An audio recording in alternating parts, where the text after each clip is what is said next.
ಆಗಲಾರದು. ಅದಕ್ಕೆ ನಾನೇ ಸ್ವತಃ ನನ್ನ ಕೈಯಾರೆ ಔಷಧಿಯನ್ನ ತಯಾರಿಸಿಕೊಂಡು ಬಂದಿದ್ದೇನೆ. ಎಲ್ಲಿ ಕೈ ಮುದ್ದೆ ಮಾಡಿ.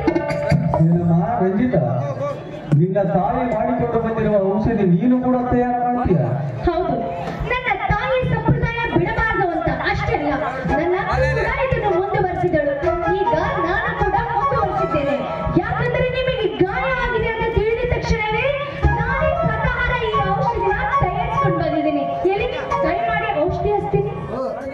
ನನ್ನ ಮಡದಿಯ ಹೊರತು ಬೇರೊಬ್ಬ ಕೈ ಮುಟ್ಟಾದ ನಾನು ನಿನಗೆ ನನ್ನ ಕೈ ಕೊಡಲೆ? ನೋಡಿ, ತಿಳಿದರಾದ ಈ ನಿಮ್ಮ ಪ್ರಶ್ನೆಗೆ ನಾನೇನೆಂದು ಉತ್ತರ ಕೊಡಲಿ? ಯಾಕಂದ್ರೆ ಅಂದು ನಾನು ಆ ಕಾಮಕರ ಕೈಯಲ್ಲಿ ಸಿಕ್ಕಿದಾಗ ನನ್ನ ಮಾನ ಪ್ರಾಣ ಕಾಪಾಡಿದ್ದು ಇದೇ ಕೈಗಳಲ್ಲವೇ? ಅಂದ ಮೇಲೆ ದಯವಿಟ್ಟು ಆ ನಿಮ್ಮ ಭಾವನೆಯನ್ನು ಹೊಡೆದುಹಾಕಿ ಕೈ ಮುಂದೆ ಮಾಡಿ ಔಷಧಿ ಹಚ್ತೀನಿ. ನನ್ನ ಮೇಲೆ ಅಷ್ಟೊಂದು ಪ್ರೀತಿನ ನಿನಗೆ? ಹೌದು, ಈ ಪ್ರೀತಿ ಯಾವತ್ತೂ ಶಾಶ್ವತವಾಗಿರಲಿ ಅಂತಾನೆ ಈ ಔಷಧಿನ ನಾನೇ ತಯಾರಿಸಿಕೊಂಡು ಬಂದಿದ್ದೇನೆ. ನೋಡಿ, ನೀವು ಆದಷ್ಟು ಬೇಗ ಗುಣಮುಖರಾದ್ರೆ ನನಗಷ್ಟೇ ಸಾಕು.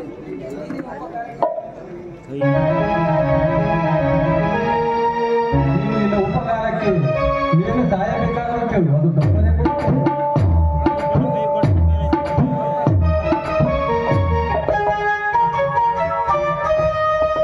ಹೌದು, ನನ್ನ ಆಸೆ ಪೂರೈಸಿ ಆಗುವಂತ ಒಂದು ವಸ್ತು ನಿಮ್ಮಲ್ಲಿದೆ, ಅದನ್ನ ನಾನು ಕೊಡ್ತೀರಾ? ಕೊಟ್ಟ ಮಾತಿಗೆ ತಪ್ಪು ನಡೆಯುವುದು ನನ್ನ ಹುಟ್ಟಿನಿಂದಲೂ ಬಂದಿಲ್ಲ. ನಿನ್ನ ಆತ್ಮ ತೃಪ್ತಿಯಾಗುವಂತ ವಸ್ತು ಬೇಕಾದರೂ ಕೇಳು, ಅದನ್ನು ತಪ್ಪದೇ ಕೊಡುತ್ತೇನೆ. ನೋಡಿ, ಬಂಗಾರ ಕೊಟ್ಟರೆ ಕಳೆದು ಹೋಗುತ್ತದೆ, ದುಡ್ಡು ಕೊಟ್ಟರೂ ಕಳೆದು ಹೋಗುತ್ತದೆ. ಹಾಗಾಗಿ ನನಗೆ ನೀವು ಏನದು? ಏನಾದರೂ ಅಂದರೆ ಕೊನೆವರೆಗೂ ಶಾಶ್ವತವಾಗಿರುವ ನಿಮ್ಮ ಚರಣದಾಸಿಯಾಗಬೇಕೆಂದು ಆಸೆ ಪಡ್ತಾ ಇದ್ದೀನಿ. ನನ್ನನ್ನು ಸ್ವೀಕಾರ ಮಾಡ್ತೀರಾ?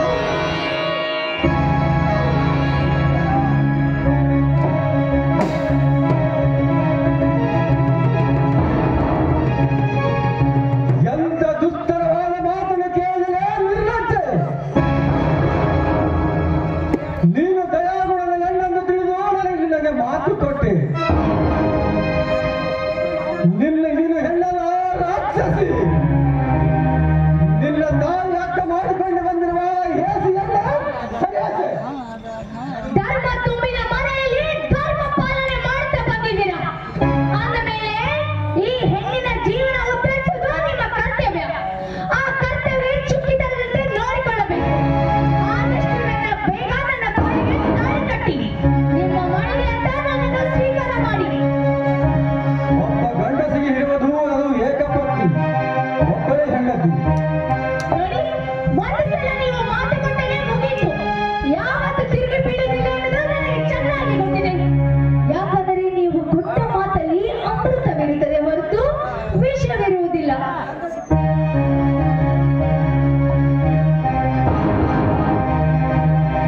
ಇದೆಂತ ಸಿಡಿಲಿನ ಮಾತು, ಇದೆಂತ ಸಿಡಿಲಿನ ಮಾತು. ಸಿಡಿಲಿನ ಸಪ್ಪಳಕ್ಕೆ ಕಮಲಿ ಕಪ್ಪಳಿಸಿ ಹೋಯಿತು ಈ ನನ್ನ ಧರ್ಮದ ದಾರಿ. ರಂಜನ, ಎಂತ ಸುಳುವಿನಲ್ಲಿ ಸಿಲುಕಿಸಿ ಬಿಟ್ಟೆ ನನ್ನನ್ನು. ಏಕೆ ಯಾಕಿಷ್ಟು ತಡವರಿಸ್ತಾ ಇದ್ದೀರಾ? ಒಂದು ದೊಡ್ಡ ಹೆಣ್ಣಿನಂತ ಹೆಣ್ಣು ನಿಮ್ಮ ಬಂಧುನಿಂದಲೂ ಕೂಡ ನಿಮ್ಮ ಆಸೆ ತೋರಿಸಿದ ಈ ಷಡ್ಡನ್ನು ತೋರಿಸ್ತಾ ಇದ್ದೀರಲ್ಲ.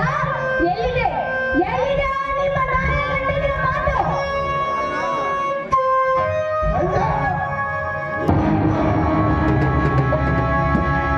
ಯಾರ ಮುಂದೆ ಯಾವ ಮಾತನಾಡುತ್ತೀವಿ ಎಂಬುದು ಸ್ವಲ್ಪ ಎಚ್ಚರವಿಟ್ಟು ಮಾತನಾಡುವುದರ ಕಲಿ.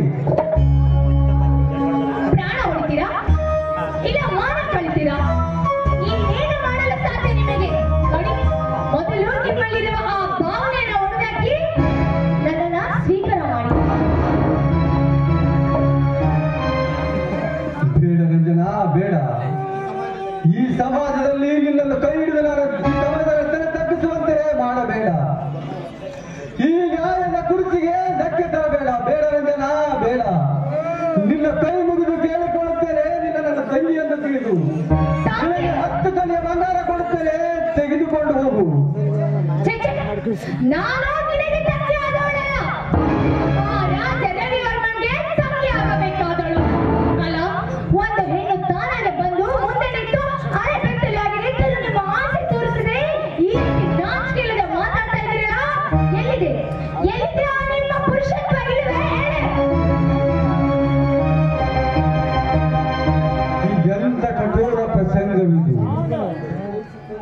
ಹಸಿದು ಬಂದವಳಿಗೆ ಉಣಬಡಿಸಿ ಎರಡನೇ ಹೆಂಡತಿ ಅಂತ ಸ್ವೀಕರಿಸಿಕೊಳ್ಳಲಿ ಹೇಳುವಿದೆಯೇ ಹೇಳು.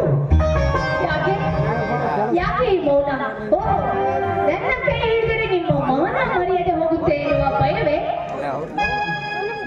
ಯಾಕೆ ಎಲ್ಲ ವೇಸ್ಟ್. ಗಂಡನಿಗೆ ಇರಬೇಕಾದ್ದು ಒಬ್ಬಳೆ ಪತ್ನಿ ಅಂತ ಮೊದಲೇ ಹೇಳಿಲ್ವ ನಿನಗೆ? ಹಾಗಾದ್ರೆ ಆ ಕೃಷ್ಣ ದೇವರಾಯನಿಗೆ ಯಾಕೆ ಅಷ್ಟೊಂದು 16,801 ಜನ ಹೆಂಡತಿಯರಿದ್ದರು? ನನ್ನ ಪ್ರಶ್ನೆಗೆ ಉತ್ತರ ಕೊಡಿ. ಹಾಗೆ ಆ ಶಿವನಿಗೆ ಪಾರ್ವತಿ ಗಂಗಾ ಎಂಬ ಇಬ್ಬರು ಹೆಂಡತಿಯರು ಯಾಕಿದ್ದರು? ಆ ದೇವರಿಗೆ ಇರಬೇಕಾದರೆ ನಿಮಗೆ ಯಾಕಿರಬಾರದು? ನೀವೇ ಹೇಳಿ. ಈ ಪ್ರಶ್ನೆಗೆ ನಿಮ್ಮಲ್ಲಿ ಉತ್ತರ ಇದೆಯಾ?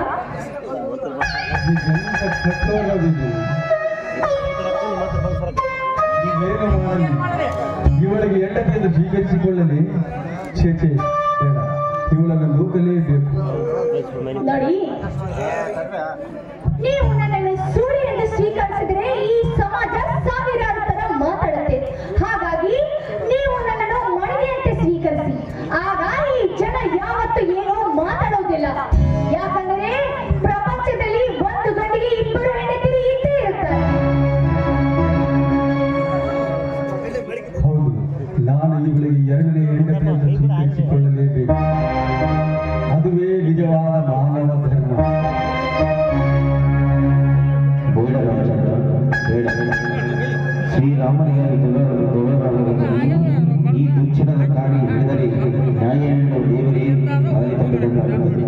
ಈ ಊರಿನಲ್ಲಿ ಗುರುವಿಲ್ಲದ ಮಠವಾಗಿ ಜೀವನದ ಗುರಿಯಾಗಬಹುದು. ಬೇಡ, ಇವಳನ್ನು ಬೇಗ ಹರಡು ಹಾಕುವ. ನಾನು ಇವಳನ್ನು ಎರಡನೇ ಹೆಂಡತಿಯಾಗಿ ಕಟ್ಟಿಕೊಂಡರೆ ಈ ನನ್ನ ಮಡದಿಗೆ ದ್ರೋಹವಾಗಿದಂತೆ ಈ ನಾಡಿಗೂ ಕೂಡ ದ್ರೋಹವಾಗಿದಂತೆ ಆಗುತ್ತೆ. ನಾನು ಇವಳನ್ನು ಸರ್ವತ್ತೆ ಮದುವೆಯಾಗಬಾರದು. ಹುಚ್ಚಪ್ಪ, ಕಾಮಕ್ಕೆ ಕಣ್ಣಿಲ್ಲ, ಮಾತಿಗೆ ನೀತಿ ಇಲ್ಲ. ಈಗ ನೀನು ಇವಳನ್ನು ಹೊರಹಾಕಿದರೆ ನಿನ್ನ ಅಮೃತದ ವಚನಕ್ಕೆ ಧಕ್ಕೆ ತರ್ತೀಯ? ನಿನ್ನ ಅಮೃತ ನೋಡಿ ಹಾಳು ಮಾಡ್ಕೊಳ್ತೀಯ? ಈ ಸಮಾಜಕ್ಕೆ ನೀನು ವಚನ ಪ್ರಶ್ನೆಗಳಿಗೆ ಹೀಯಾಳಿಸಿಕೊಳ್ತೀಯ? ಬೇಡ. ಕೊಟ್ಟ ಮಾತಿನಂತೆ ನಾನು ನಡೆದುಕೊಳ್ಳಲೇಬೇಕು. ಇವಳನ್ನು ಎರಡನೇ ಹೆಂಡತಿಯಾಗಿ ಮಾಡಿಕೊಂಡು ಧರ್ಮವಂತರ ಮನೆಗೆ ನಾನು ದಾರಿ ತೋರಿಸಲೇಬೇಕು. ಏಕೆ ಯಾಕೆ ಇಷ್ಟೊಂದು ಬಡಬಡಿಸ್ತಾ ಇದ್ದೀರಾ? ಬನ್ನಿ, ನನ್ನ ಆಸೆ ಈಡೇರಿಸು. ಬನ್ನಿ, ನನ್ನ ಮಾನಸೆ ಈಡೇರಿಸು. ಬನ್ನಿ. ಆಯ್ತು ರಂಜನ, ಆಯ್ತು, ನಿನ್ನ ಹರಕೆಯಂತೆ ಕೂಡಿ ಬರಲಿ.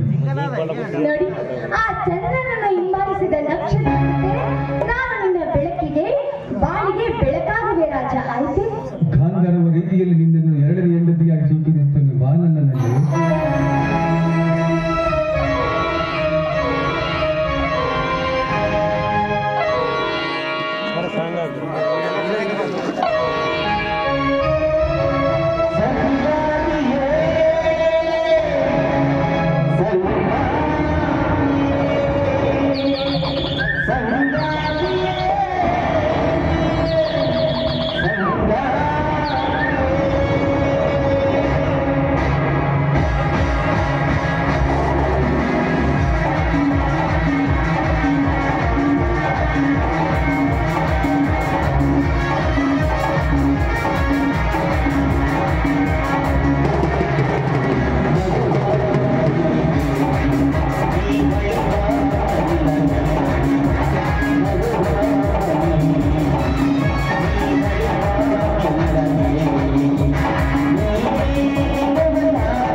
ಒಂದು 5 ನಿಮಿಷ ಅಂದ್ರೆ ಹಂಗೆ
Oh,